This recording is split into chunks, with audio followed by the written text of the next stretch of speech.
Je remercie Mesdames Keïta et Louzengué pour leurs interventions. La France soutient pleinement les efforts régionaux visant à stabiliser la situation à l'est de la République démocratique du Congo, alors que celle-ci se dégrade. Les civils et les forces de sécurité congolaises continuent à subir les attaques des groupes armés. La France condamne les offensives en cours du M23 et les actions d'autres groupes armés, dont les forces démocratiques alliées, la Codeco et les forces démocratiques de libération du Rwanda.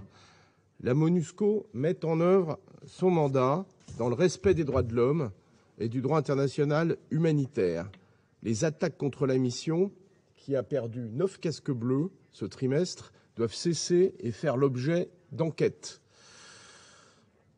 Le processus engagé à Nairobi doit se poursuivre. Les consultations avec les groupes armés doivent aboutir à leur désarmement, démobilisation et réintégration.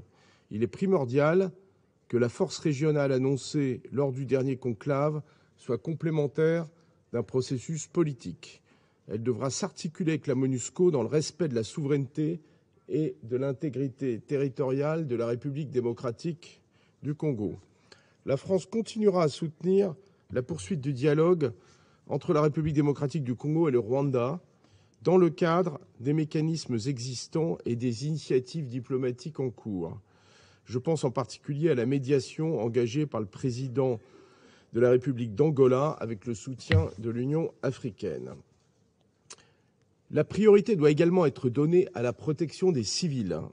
On assiste à une résurgence des discours de haine visant des communautés et des individus. La MONUSCO a multiplié ses actions de prévention. Chacun doit s'engager pour combattre ces incitations à la violence.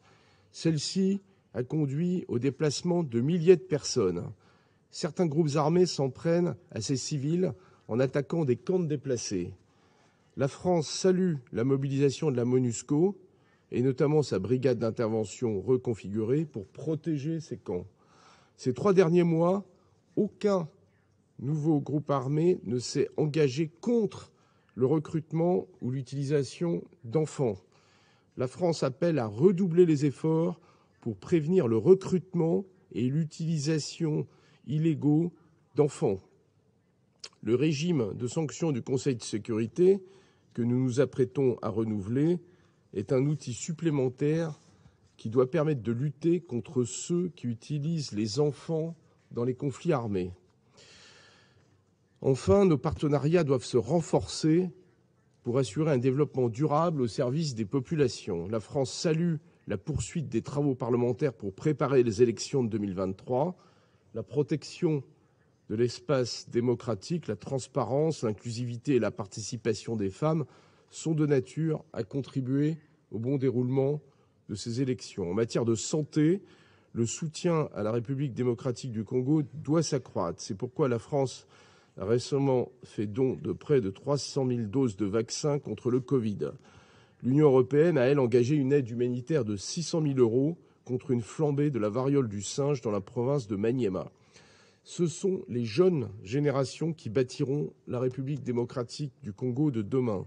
Pour appuyer l'accès à l'enseignement, la France apportera 1,5 million d'euros à la fondation Kinshasa Digital pour préparer les étudiants congolais aux études supérieures. Je conclurai en réaffirmant le soutien de la France à la représentante spéciale du secrétaire général et à la MONUSCO. Leur action sert au quotidien la paix dans la région. Je vous remercie.